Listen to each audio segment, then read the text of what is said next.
Apa kabar semua anak Bapak kelas 6? Bapak harap semuanya dalam keadaan sehat dan semangat belajarnya, tidak kendor, karena kalian adalah generasi penerus bangsa ini. Masa depan kalian, masa depan bangsa ini ada di tangan kalian. Untuk persiapan ujian semester dan UN, Bapak akan memberikan bahasan-bahasan soal, yaitu mulai dari tema 6, 7, dan 8. Kita akan memulai dari pelajaran IPS, yaitu tema 6, subtema 1. Langsung saja nak, kita masuk ke soal yang pertama. Hasil kemerdekaan Indonesia merupakan titik-titik. A. Hadiah dari Jepang, hasil negosiasi pejuang dengan Belanda. C. Hasil perjuangan pahlawan dan rakyat Indonesia. D. Dukungan dari negara-negara tetangga. Yang pasti jawabannya adalah C, yaitu hasil perjuangan pahlawan dan rakyat Indonesia. Nomor 2, Jepang berusaha menarik simpati rakyat Indonesia dengan cara, ini peristiwanya ketika Jepang sudah mulai kalah dengan sekutu. Karena mereka mulai kalah, maka mulai meminta bantuan dari rakyat Indonesia. Lalu untuk merayu rakyat Indonesia, apa saja yang dibuat oleh Jepang? A. Mengizinkan pengibaran bendera merah putih, menaikkan gaji pegawai, membebaskan tawanan, dan D. Memberikan senjata kepada rakyat Indonesia. Jawaban yang benar adalah A. Mengizinkan pengibaran bendera merah putih. Nah, nomor 3, Jepang berusaha menarik simpati rakyat Indonesia dengan cara sama dengan seperti yang di atas, karena nggak cuma satu rayuan yang di Jepang. Kalau nomor 2 tadi dikatakan mengizinkan pengibaran bendera merah putih, selain itu Jepang juga mengizinkan penggunaan bahasa Indonesia sebagai bahasa resmi. Jadi nomor 3 jawabannya B. Kita lanjut ke nomor 4. Masih berkaitan dengan soal nomor 2 dan nomor 3, yaitu tentang usaha Jepang menarik simpati rakyat Indonesia.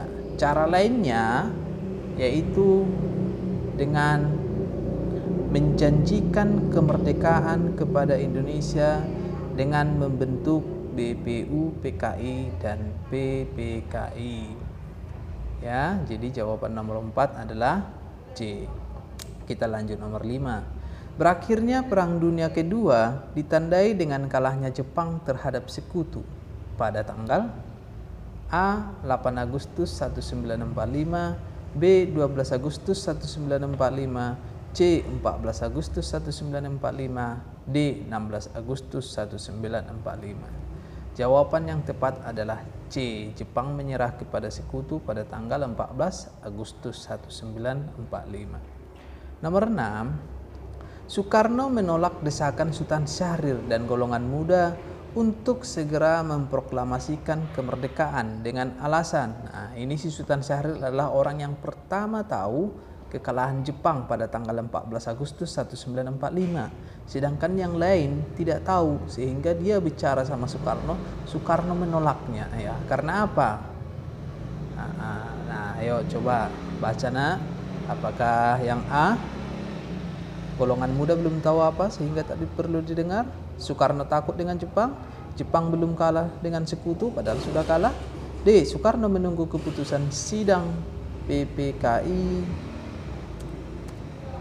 untuk menghindari adanya pertumpahan darah. Jawabannya adalah D. Ya, ketika mau mengambil keputusan memerdekakan, karena Jepang mengatakan kemerdekaan akan dibentuk sesudah siap PPKI, maka Soekarno itu mengkhawatirkan Jepang marah sehingga perang, banyak pertumpahan darah. Lanjut ke nomor 7. Golongan muda mendesak Soekarno dan Hatta untuk segera memproklamasikan kemerdekaan. Karena ditolak, golongan muda mengasingkan Soekarno dan dibawa ke, ini bahasa sadisnya diculik ya. Tadi si Sultan Syahrir berbicara, Soekarno nggak mau, akhirnya Soekarno diculik orang itu dari Jakarta dan dibawa kemana? Ke Jepara kah? Rengas Dengklok, Jakarta, Medan? Jawaban yang tepat adalah Rengas Dengklok, B. Golongan muda mengasingkan Soekarno dan Hatta ke Rengas Dengklok bertujuan untuk apa tujuannya? Bertujuan untuk melindungi dari pengaruh Jepang. Jawabannya adalah B. Ya. Jawabannya adalah B. Nomor 9, golongan muda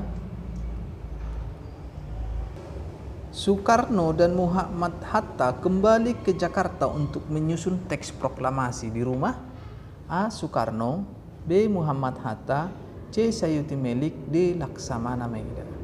Jawaban yang tepat adalah Laksamana Maeda adalah perwira Angkatan Laut Jepang. Dialah yang mengizinkan supaya di rumahnya disusun teks proklamasi dan menjamin keamanan keamanan oleh Soekarno dan kawan-kawan dalam menyusun teks proklamasi. Nomor 10, teks proklamasi kemerdekaan disusun oleh Soekarno, Muhammad Hatta dan titik-titik. Mereka bertiga, nak. Nah, siapa kawannya satu lagi? Jawaban yang benar adalah A. Ahmad Subarjo. Nomor 11, naskah proklamasi yang telah disusun dirumuskan oleh Soekarno, Muhammad Hatta, dan Mr. Ahmad Subarjo diketik oleh, kemudian ditandatangani oleh Soekarno dan Muhammad Hatta. Siapakah yang mengetik? Yang mengetik adalah dari golongan muda, yaitu Sayuti Melik. Jadi jawabannya adalah A. Nomor 12, teks proklamasi kemerdekaan Indonesia dibacakan di kediaman Insinyur Soekarno, Jalan Pegangsaan Timur nomor 36 Jakarta pada tanggal, pasti kita tahu hari kemerdekaan kita lah, yaitu pada tanggal 17 Agustus 1945. Jadi jawabannya adalah B. Teks proklamasi yang diketik Sayuti Melik ditandatangani oleh Soekarno dan Muhammad Hatta atas nama siapa? Apakah atas nama mereka kah? Jepang kah? Jawabannya adalah C, atas nama bangsa Indonesia. Nomor 14, bendera merah putih yang dijahit oleh Ibu Fatmawati, bukan Sukmawati anak, salah itu ya, istri Soekarno, dikibarkan saat proklamasi kemerdekaan serta diiringi lagu kebangsaan kita. Lagu apa? Indonesia Raya. Jadi jawabannya adalah C. Nah, kalau nomor 15 mudahnya nih. Berikut ini perilaku positif dalam upaya mengisi kemerdekaan, yaitu manalah yang positif di sini, nak. Tidak menghargai, nggak positif. Merasa sukunya paling hebat, itu buruk. Malas mengerjakan PR, itu nggak bagus. Berarti yang positif adalah C. Bermain dengan siapapun tanpa memandang suku, agama, dan budayanya. Oke, nanti tunggu lagi pembahasan soal-soal pembelajaran berikutnya. Sekian dan